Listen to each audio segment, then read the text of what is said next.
Dean Martin visited a dying stranger. What he whispered changed everything. Dean Martin was told not to go. The hospital room was small, guarded, and filled with an uncomfortable silence no one could explain. Inside lay a dying man with no family, no status, and one final request. When Dean leaned close and whispered something unheard, everything shifted. What would you have done in his place? And where are you watching from? In America of the early 1970s, fame came with invisible rules. Stars were protected, managed, scheduled down to the minute. You didn't show up unannounced. You didn't step into places that couldn't control the narrative. Hospitals, especially public ones, were avoided unless cameras were already rolling. Dean Martin knew these rules better than anyone. By then, he was more than a singer or actor. He was a symbol of effortless cool, of laughter poured over whiskey and late-night television. Every appearance was curated. Every silence was intentional. That's why the call unsettled him. It didn't come from an agent or studio executive. It came from a hospital chaplain who spoke carefully, as if afraid the words themselves might break. There was a man, the chaplain said, dying of liver failure. No visitors, no money, no headlines. But the man had worked security decades earlier in Las Vegas and claimed he once protected Dean Martin without him ever knowing. Now he was asking, quietly, desperately, if Dean might come. No press, no announcement, just a visit. The risk wasn't physical. It was reputational. If the story leaked, motives would be questioned. If it didn't, nothing would be gained. In that world, showing up for nothing was almost unheard of. Dean listened without interrupting, staring at the phone long after the chaplain stopped speaking. Dean didn't answer right away. He sat in his living room, the television muted, the glow washing over old photographs on the wall. Sinatra laughing mid-joke. Sammy Davis Jr. mid-song. These were images of power.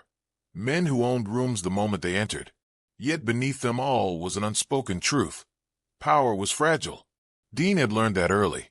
He'd grown up watching his father work himself into exhaustion, dignity wrapped in silence. Fame hadn't erased that memory. It had sharpened it. The chaplain's words echoed again, no family. That detail lingered. In Dean's world, loneliness was hidden behind laughter, behind parties that never ended. But this was different. This was a man at the edge of life, stripped of usefulness, asking for nothing but recognition.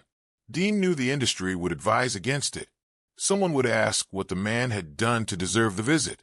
Someone always did. That question, Dean believed, was the wrong one. The better question was what it meant to ignore a quiet request, simply because it offered no return. He stood, poured himself a drink, then didn't touch it. Instead, he picked up the phone again and asked for the hospital address. His voice was calm, but the decision carried weight. He wasn't going as a star. He was going as a witness.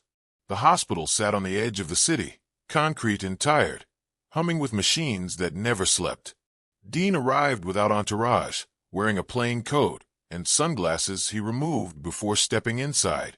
At the front desk, the nurse froze for half a second, disbelief flickering across her face before professionalism returned. "He's in room 417, she said quietly, lowering her voice as if fame itself might disturb the other patients. Word traveled fast in hospitals, even without headlines. Staff whispered. A doctor paused mid-step. Yet no one pulled out a camera. There was an unspoken understanding that this moment didn't belong to the world outside. As Dean walked the corridor, the stakes sharpened. If the man was delusional, this would be uncomfortable. If the story was exaggerated, it would still end the same, with a dying stranger and nothing to say. Dean slowed outside the door, listening to the uneven rhythm of breathing inside. He thought about turning back, not out of fear, but out of respect. What if his presence overwhelmed the moment? What if it turned something private into something performative? He knocked softly anyway. Inside, a frail voice answered, barely audible. When Dean stepped in, the room was stark. No flowers, no cards, just a man with sunken eyes, staring at the ceiling, waiting. And when those eyes shifted toward him, recognition sparked, followed by disbelief. The man's name was Harold. He spoke slowly, each word measured against pain. He said he'd worked nights in Vegas in the 1950s, guarding back entrances, watching crowds for trouble. Dean didn't remember him, and Harold admitted he wouldn't expect him to. "That's kind of the point," he said faintly. Harold explained how one night, after a show, someone had slipped past security with a knife. Harold intercepted him before he reached the hallway Dean used. "No report. No thanks. Just another shift." Dean listened without interrupting, leaning against the wall, hands folded. He'd heard countless stories of heroics, most exaggerated. This one wasn't. Harold wasn't asking for validation. He was explaining why the request mattered. "You never knew," Harold said, "but I did my job, and I did it quietly." Dean nodded, feeling something tighten in his chest. He thought of all the unseen hands that had kept his life smooth: drivers, stagehands, guards, people whose names never made it into interviews. Fame, he realized, was a pyramid built on invisible labor. Harold coughed, then smiled weakly. "I just wanted to see you once, to know it mattered." Dean crossed the room and sat beside the bed. The power imbalance was undeniable. One man celebrated by millions, the other reduced to a chart at the foot of a bed. But in that moment, the imbalance felt wrong, almost obscene. Dean spoke gently, asking about Harold's life beyond Vegas. Harold mentioned a failed marriage, a son who'd moved away and stopped calling. No bitterness crept into his voice, just resignation. Dean recognized that tone. It was the sound of someone who had made peace with being forgotten. That frightened him more than anger ever could. Dean had built a career on charm, on being remembered. Yet here was a man who had accepted erasure with dignity. As Harold spoke, a nurse entered quietly, checking monitors, pretending not to notice who sat at the bedside. Dean caught her eye and nodded in thanks. Small gestures mattered here. Harold paused, then asked a question that shifted the air. "Do you ever get tired of being seen?" Dean didn't answer immediately. He stared at the linoleum floor, its cracks mapped by years of footsteps. "Sometimes," he said finally, "but I get more tired of people not being seen at all." Harold smiled at that, as if the answer confirmed something he'd suspected. The room fell silent, broken only by the machine's steady beeping. Dean realized he wasn't here to grant a dying wish. He was here to be reminded of a truth he'd almost lost, that dignity didn't belong to the loudest voice in the room. It belonged to the one who showed up when no one was watching. Time moved differently in that room. Dean stayed longer than planned, ignoring the subtle signals of schedules and expectations that usually governed his life. He asked Harold what he was most proud of. Harold thought for a long time. "That I didn't take shortcuts," he said, "even when no one was looking." The answer struck Dean harder than applause ever had. Shortcuts were the currency of fame. They saved time, energy, sometimes conscience. Harold had lived without them, and it showed in the quiet steadiness of his voice. Dean felt an unfamiliar pressure behind his eyes. He rarely cried in public. It felt like another performance. Here, tears came unannounced. Harold noticed and reached out, his hand trembling. Dean took it without hesitation. The contact erased the distance between icon and stranger. Outside the room, whispers grew. A supervisor appeared, concerned about disruption. "Is everything all right?" she asked carefully. Dean stood, his posture calm but firm. "Yes," he said. "I'm right where I need to be." The authority in his tone wasn't fame-driven. It was human. The supervisor nodded and left. Inside, Harold squeezed Dean's hand once, weak but deliberate. "Thank you for coming," he said. Dean shook his head. "Thank you for doing your job," he replied. "All those years ago." Something in Harold's expression softened, as if a weight he'd carried quietly had finally been acknowledged. News, inevitably, began to ripple, not to reporters, but through staff, through patients' families who recognized Dean's face passing by. Curiosity mixed with restraint. Some wanted to ask for autographs. Others sensed this wasn't that kind of moment. Pressure built subtly. A hospital administrator called Dean's assistant, asking how long the visit would last. A publicist texted, warning about optics. Dean ignored both. He'd spent decades mastering the art of strategic exits. This time, staying felt like the only honest move. Harold's breathing grew shallower.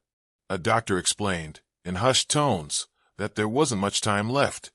Dean returned to the bedside, pulling his chair closer. Harold's eyes fluttered, struggling to focus. "You didn't have to come," Harold whispered. Dean leaned in. "I know," he said. That answer mattered. It removed obligation from the equation. Outside, a security guard shifted nervously, aware of the irony, protecting a man who had come to honor another protector. The atmosphere thickened with unspoken fear. Fear of death, fear of intrusion, fear of missing something irreversible. Dean felt it too. This was no stage. There would be no second take. He held Harold's hand as the machines began to slow, each beep stretching farther apart. The room seemed to hold its breath, waiting for what would come next. As the moment approached, Harold's eyes opened one last time, clarity cutting through the haze. "There's something I need to tell you," he said, voice barely there. Dean nodded, leaning closer. Harold spoke about that night in Vegas again, adding a detail he'd left out. The man with the knife had been young, scared, shaking. Harold had talked him down, convinced him to leave. "I didn't want to ruin his life," Harold said. "Just wanted to stop him." Dean absorbed that quietly. It reframed everything. Not just protection, but mercy. Harold had chosen restraint over recognition. That, Dean realized, was the truest form of power. Outside, a nurse wiped her eyes, thinking no one noticed. Dean felt a responsibility settle on him, not to perform, not to memorialize publicly, but to carry this story forward with care. Harold's breathing faltered. Dean could sense the urgency, the narrowing window. This was the moment that would define the visit, whether anyone ever knew it or not. Harold's grip tightened suddenly. Did it matter? He asked. The question wasn't about Vegas. It was about a life lived quietly. Dean didn't answer right away. He waited, letting silence do its work. Then he leaned in close enough that only Harold could hear. His voice dropped to a whisper, steady and deliberate. No one heard the words, but those nearby felt the shift. Dean's expression changed, not dramatically, but decisively. Harold exhaled, a sound halfway between a sigh and a laugh. His grip loosened, tension draining from his body. Whatever Dean had said, it landed exactly where it needed to. Moments later, the machine emitted a long, steady tone. The doctor stepped forward, confirming what everyone already knew. Time of death was called quietly, respectfully. Dean remained seated, eyes closed, hand still resting where Harold's had been. There was no applause, no announcement, just silence.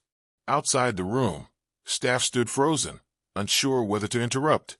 Dean finally stood, straightening his coat. He thanked the doctor and nurse individually, looking them in the eye. "He mattered," he said simply. Then he left the room, walking the same corridor, now heavier with meaning. In the lobby, someone whispered, "What did he say?" Dean didn't answer.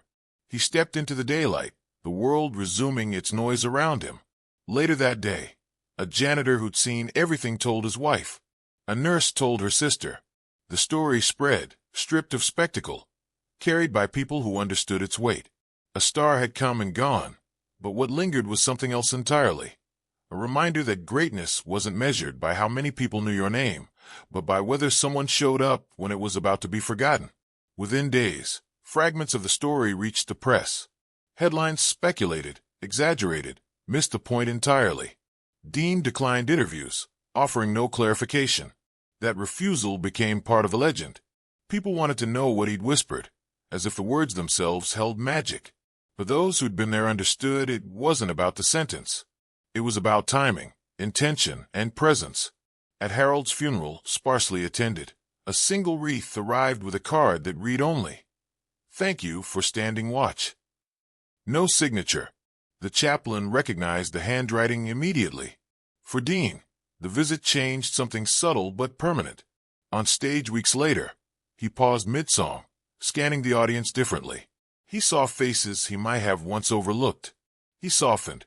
The laughter came slower, deeper. Fame didn't lose its shine, but it gained texture. Back at the hospital, staff spoke of Harold differently now, with pride. His name was remembered. That alone altered the power dynamic retroactively. The quiet man who died unseen had, in his final hours, been acknowledged by someone who could have ignored him. The act didn't erase death, but it reframed it. In a culture obsessed with legacy, Harold received something rarer, recognition without exploitation. And Dean, without planning to, reminded everyone watching that dignity didn't need an audience to exist. Years later, when asked about moments that mattered most, Dean would deflect with humor. He never named Harold publicly. That omission was intentional. Some stories, he believed, lost their truth when polished for consumption.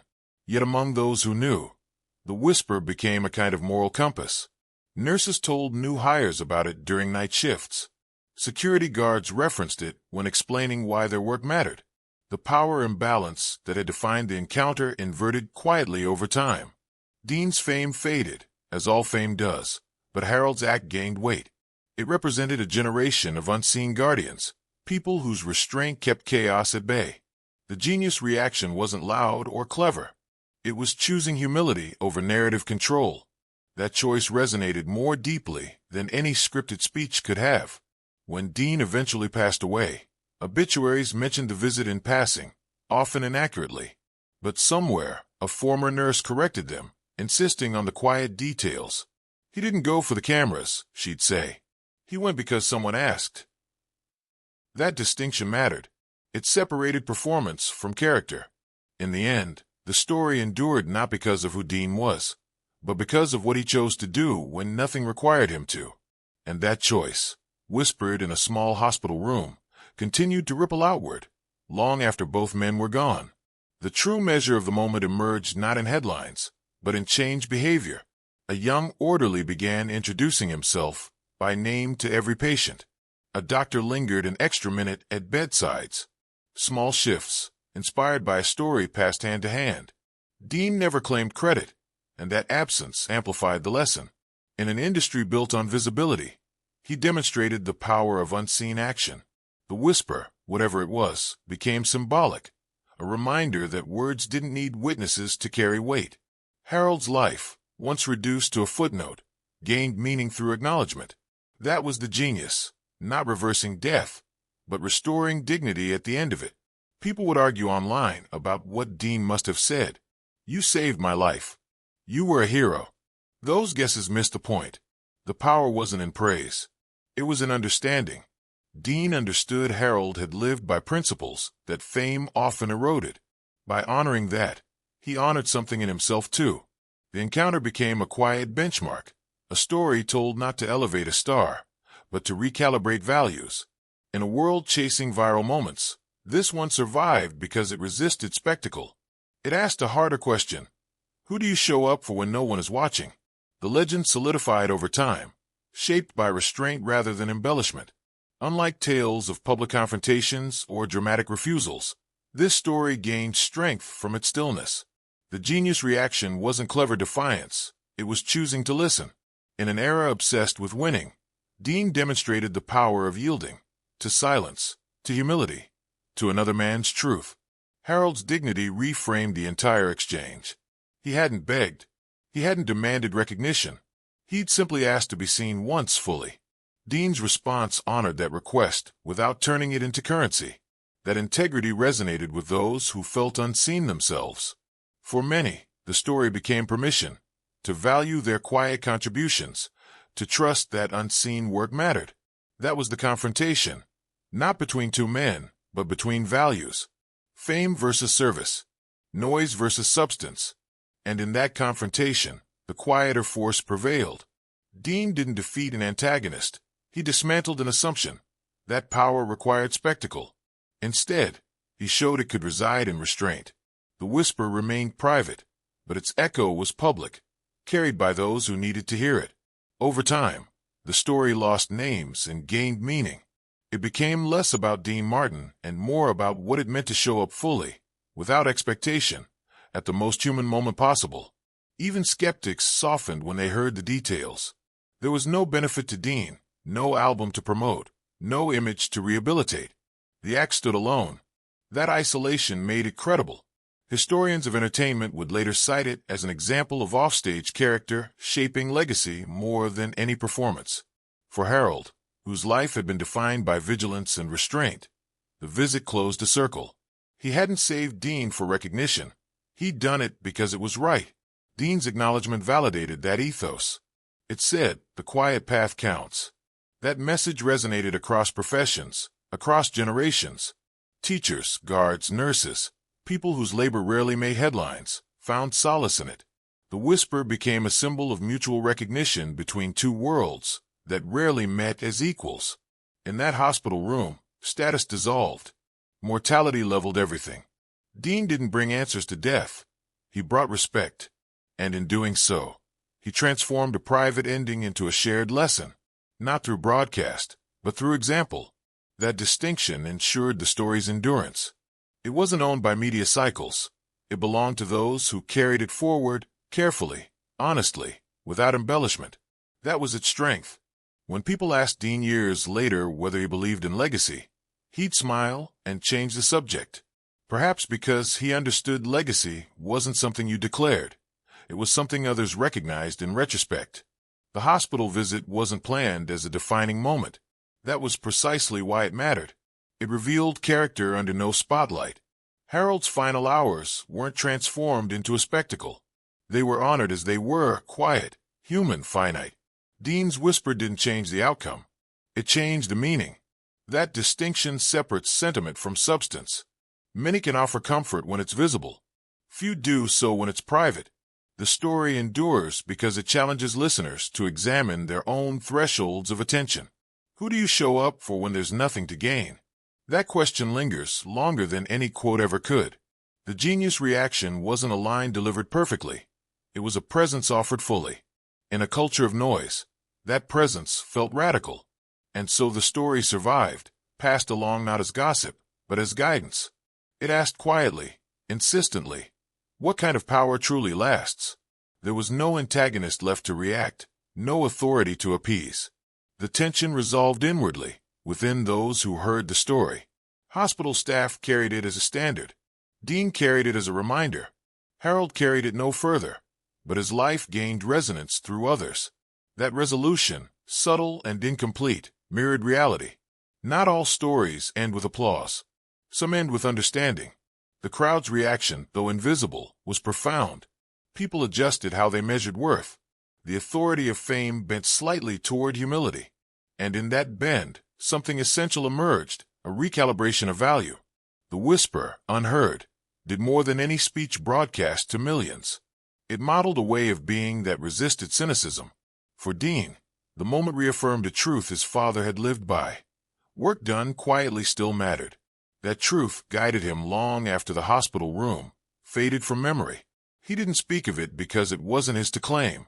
It belonged to the exchange itself, to the mutual recognition between two men at the edge of time. As years passed, the story survived not through repetition, but through application. People acted differently because of it. That was its final genius. It refused to stay contained as anecdote. It became instruction. Dean's career eventually slowed, as all careers do. But when people spoke of him, this story surfaced, not as proof of kindness, but as evidence of alignment between public persona and private choice. That alignment is rare. It's what elevates biography into legend. Harold's name may not appear in textbooks, but his values do, carried quietly by those who heard what he stood for. The power dynamic that once favored celebrity dissolved entirely in memory. Both men stood equal, defined by character rather than circumstance. That equality, achieved in silence, was the story's quiet triumph. In private, Dean once told a friend that the hardest moments weren't on stage. They were the ones where no script existed. The hospital visit was one of those moments. No applause cued him. No director guided him. He relied solely on instinct, shaped by years of observing dignity in others. Harold's life, uncelebrated it, offered a mirror. It asked Dean to choose who he was when stripped of roles. He chose presence. That choice echoed beyond the room, beyond the men themselves. It became a standard against which other actions were measured. The whisper remained private because it needed to. Publicizing it would have reduced it. Its power lay in its containment. That containment preserved authenticity. In a world eager to monetize empathy, this moment resisted extraction. It stayed human. That resistance ensured its longevity. The truth, finally, was simple. Dean Martin didn't change the world that day. He didn't cure illness or rewrite fate. He acknowledged a life that deserved acknowledgement. That act, modest and complete, was enough. It honored a man whose contributions were invisible but essential. It reminded everyone who heard the story that dignity isn't bestowed by fame. It's recognized by attention. The whisper, whatever it was, served as closure, not just for Harold, but for Dean. It aligned his values with his actions. That alignment is rare, and when it appears, it resonates. The story survived because it didn't ask to be remembered. It earned remembrance through restraint. Today, the story is told without embellishment because it doesn't need any. A famous man showed up for a dying stranger. He listened. He whispered something that restored dignity. And then he left, allowing the moment to remain what it was. That's the legend, not the word spoken, but the choice made. It reminds us that the most powerful reactions are often the quietest. That showing up, fully and without expectation, can redefine worth. In the end, Dean Martin's greatest performance may not have been on stage, but in a hospital room where no one was supposed to be watching. And because of that, the story continues to matter. Stories like this remind us where real power lives. If this moved you, like the video, subscribe for more true cinematic stories, and share your thoughts below. Who in your life deserves to be truly seen before it's too late?